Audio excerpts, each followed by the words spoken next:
Pessoal, agora que a gente está aqui numa charrete que foi usada na novela Terra Nostra, vamos voltar também aos tempos do imperador?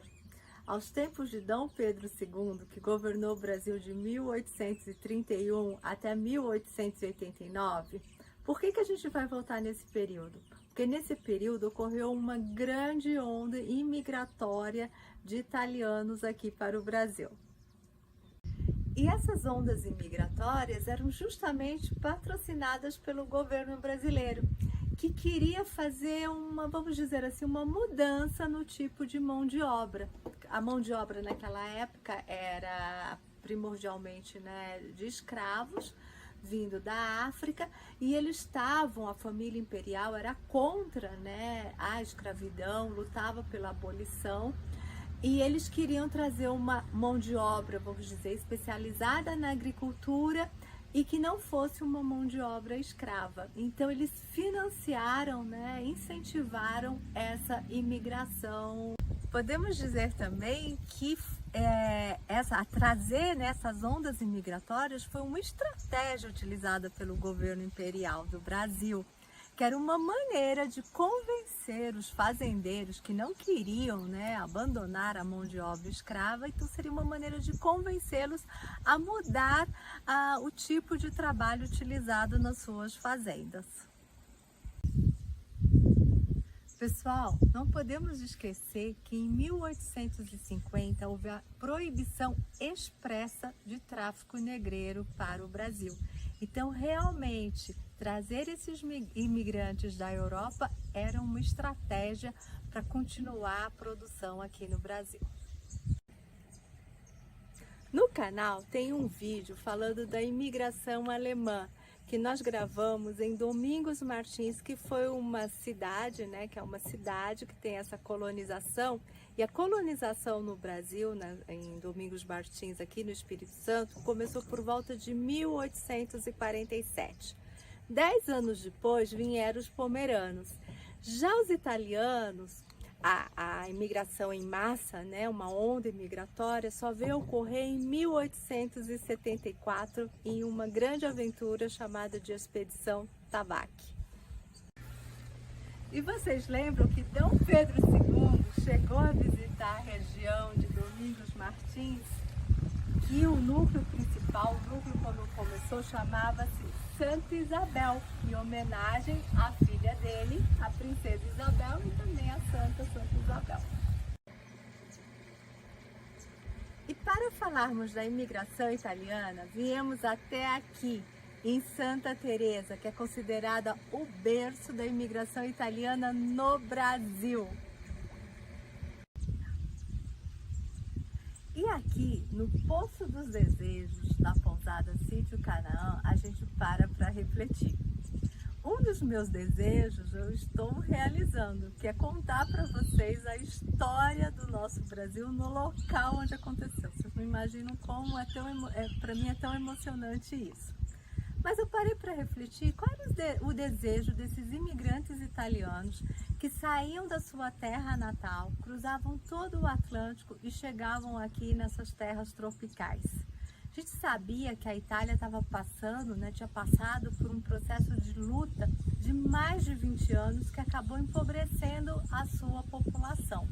E a imigração para o Brasil era uma imigração subvencionada. Então, era interessante porque não chegava apenas uma pessoa, né, em busca de uma vida melhor, e sim famílias inteiras. O fato do Brasil ter como imperatriz uma princesa italiana, a imperatriz Teresa Cristina, isso deu mais confiança aos italianos a se aventurarem pelo Atlântico e chegarem aqui até o Brasil. E como eu falei, essa viagem dos imigrantes italianos, ela era subvencionada. E eles faziam contratos, tinham um financiamento para fazer as passagens. E nesses contratos eram estabelecidas, né, as regras de trabalho, o que eles iriam receber aqui, se teria habitação, eles receberiam quantas enxadas, quais as sementes. Tudo isso era definido nesse contrato.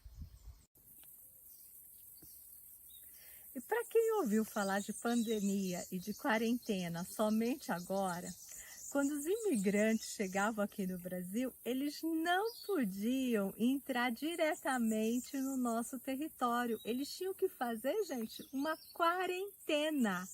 Vejam como a história, ela pode até não se repetir, mas os fatos, né, são muito parecidos. Eles tinham que fazer quarentena porque a Europa passava por uma pandemia de cólera. Para quem perdeu no meu canal o vídeo da Dona Maria I e por que ela ficou louca, corre lá, porque lá estão os motivos. Na época a Europa já tinha vacinação para cólera, na época da Dona Maria I, e ela não quis vacinar os seus filhos por motivos religiosos e acabou perdendo vários filhos para a pandemia de cólera. Quando os imigrantes chegavam ao Brasil de navio, eles eram autorizados a desembarcarem e eles iam para essas hospedarias. E é interessante que nessas hospedarias ficavam registrados, né, os nomes de quem estava chegando ao Brasil. E isso foi bom para as pessoas que depois quiseram, né, pedir a cidadania europeia, a cidadania italiana, né, que corriam atrás desses registros. E essa espécie de quarentena era também de mão dupla, porque evitava que os europeus trouxessem a cólera e também, por outro lado, evitasse que eles, já desembarcando no Brasil, pegassem alguma doença tropical.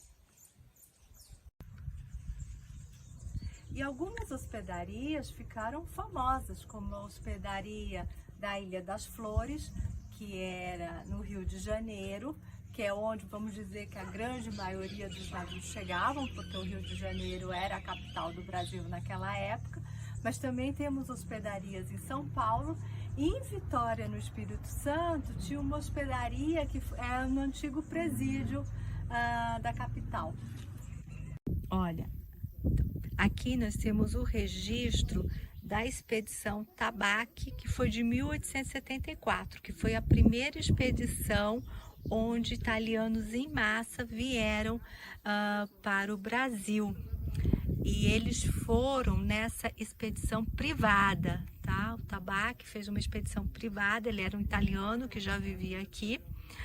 E falaram que era um bandido, né? O cara acabou escravizando os próprios compatriotas, e aí vários deles se rebelaram depois e fugiram para o núcleo de Timbuí, fundando depois Santa Teresa. Por isso que Santa Teresa é considerada o berço da colonização italiana no Brasil, com registro aí desde a expedição Tabaque em 1874.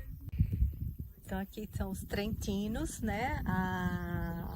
Na expedição Tabaque já vieram, né? Os italianos eram da região de Trento. E esses registros todos estão aqui atrás da igreja, em homenagem a Nossa Senhora de Caravaggio, ó. Homenagem aos pioneiros do município de Santa Teresa.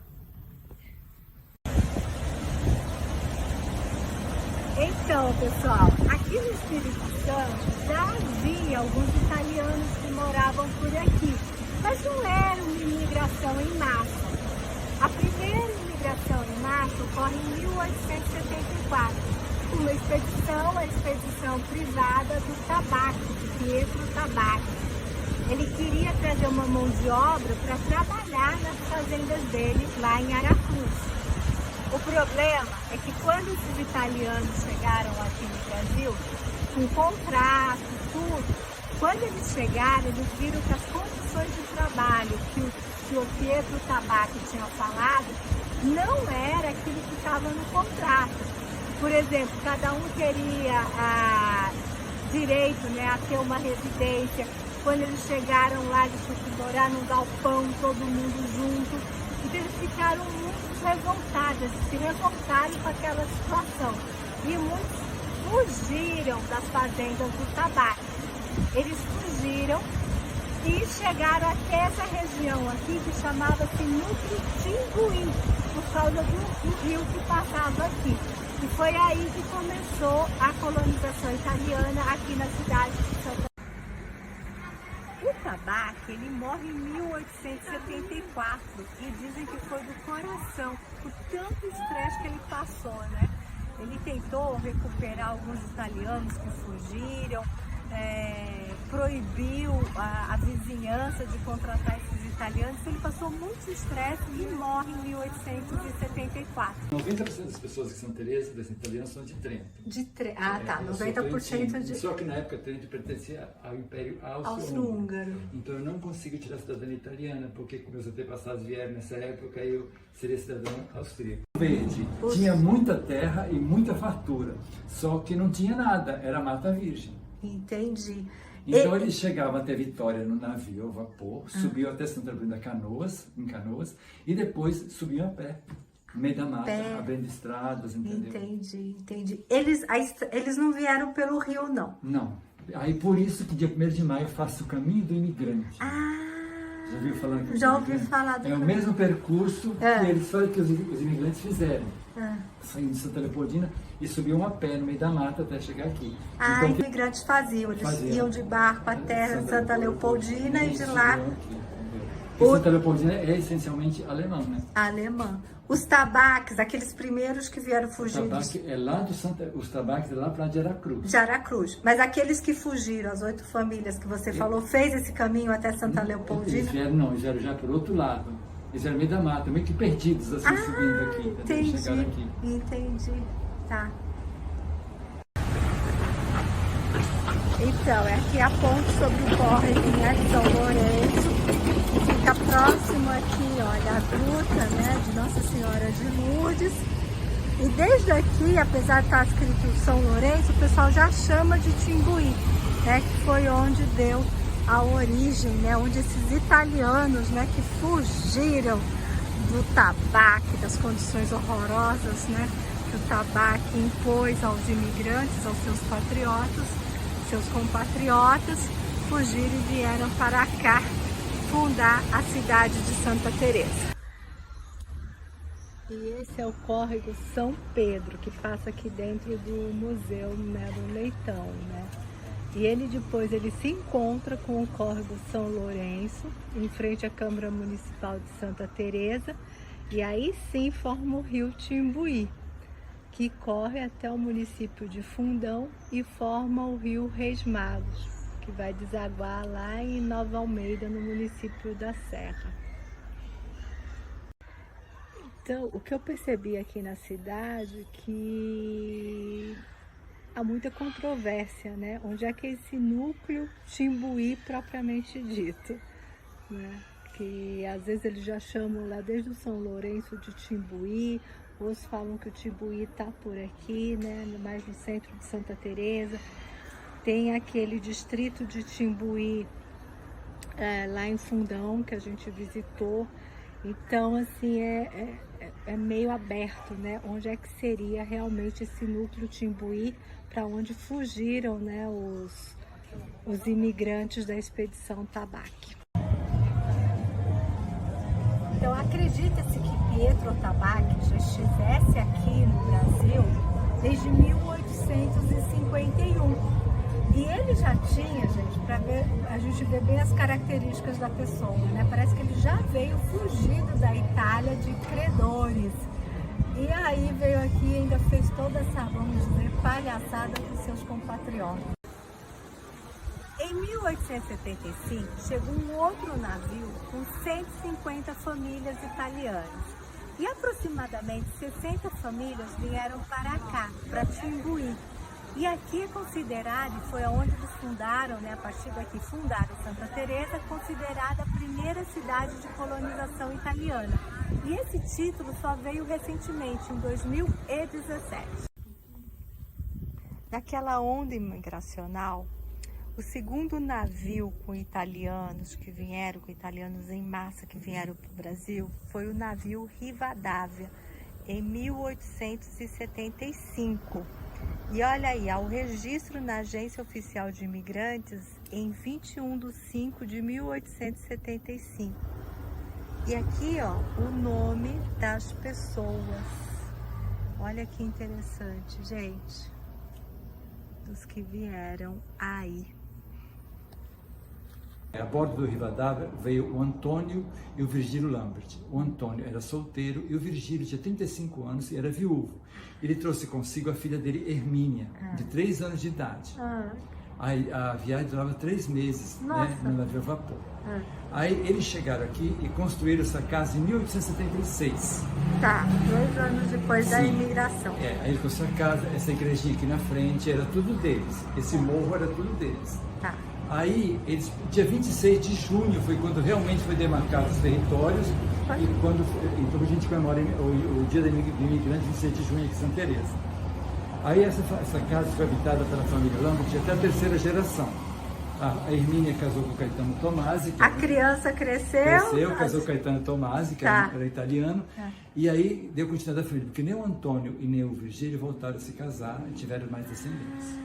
Aí quando o Virgílio Neto, que veio, faleceu em 1990, aos 99 anos de idade, a prefeitura, em parceria com a UFES, tombou com o patrimônio histórico. Aí foi feita a restauração da casa, como a senhora vai poder ver depois na próxima sala, tem várias etapas da casa. E aí ficou sendo aberta a visitação. E aí, até hoje a gente tenta rememorar, né? E assim, é um dos marcos da nossa história essa casa aqui. Sim, sem dúvida, né? Então essa aqui foi a primeira casa, vamos dizer, a primeira construção de Santa. Que permanece. Ah, tá, que permanece. Deve ter tido outras, assim, mais para o interior, mas a primeira casa que foi preservada foi essa daqui. E os descendentes hoje moram em Vila Velha. Essa casinha ao lado aqui, amarela, você viu? A prefeitura construiu e deu para eles. Porque aqui não foi uma troca, bom, mas eles receberam alguma coisa em troca. Entendi. Aí essa casa, eles vêm aqui passar fim de semana, mas a vida deles é toda lá. Entendi. Construíram inicialmente, tá vendo? Essa aqui é inicial. A mata ali, né? Sim. Toda a mata, essa construção inicial da casa. Depois ela foi ampliando. E eram sempre sobrados. Sempre, para se proteger dos animais de grande porte à noite. E ele não casou. Não casou. E esse que era o viúvo que veio com a criança. Veio com a criança. Com a dona Hermínia. Isso. Olha o paninho original. Então aqui tá a casa que a gente visitou, dos Lamberts, né? E aqui tá a igrejinha que ficava dentro da propriedade deles. Era como se fosse uma capelinha. Hoje passa a estrada aqui no meio. Né? E essa igrejinha, então, e esse morro para cima pertencia a eles também, é onde eles cultivavam o bicho da seda. Eles tentaram até industrializar, mas não deu certo. E aí dentro diz que tem uma imagem que foi entalhada por um dos descendentes dele. Santa Teresa, porque dentre os imigrantes de uma senhora da família Pelomati, e ela trouxe consigo quase Santa Teresa d'Ávila. E Santa Teresa não é espanhola, santa? Mas ela já venerava essa senhora. Venerava, era uma santa devoção dela. Tá. Esse quadro ainda existe e está em poder da família, é uma raridade. Aí, o nome Santa Teresa deu-se porque aos domingos após, eles se reuniam lá onde é a igreja matriz, tinha uma árvore frondosa chamada paupeba. E ela colocava esse quadro de Santa Teresa d'Ávila lá e o pessoal se reunia para fazer as orações. Após as orações, eles se reuniam para cantar as canções para matar a saudade. E a gente rememora esse momento todo último domingo do mês no Barelite, a gente faz uma cantoria. Todo último domingo? Todo domingo do mês. Que lindo! Outra história interessante é em relação à origem do nome da cidade de Santa Teresa. Como a gente viu, né, o moço lá do museu apresentou pra gente que uma das teorias é que um dos imigrantes, uma das imigrantes era muito devota da Santa, da Santa Teresa e trouxe essa imagem com ela no navio, que até hoje essa imagem existe aqui na cidade. A outra teoria, que eu acho até a mais plausível, é que, na verdade, essa cidade já existia e já tinha o nome de Santa Teresa, em homenagem à imperatriz do Brasil, a Imperatriz Teresa Cristina, porque era comum naquela época das cidades dos colonos, nomes em homenagem à família imperial. Então aqui a gente tem Santa Isabel, Santa Leopoldina, que era a mãe de Dom Pedro II. Oi pessoal, eu sou a Paty, da Paty pelo Mundo, e convido vocês para a gente redescobrir o nosso Brasil de forma leve, descontraída, com muitas fotos. Vem comigo porque a nossa história é boa.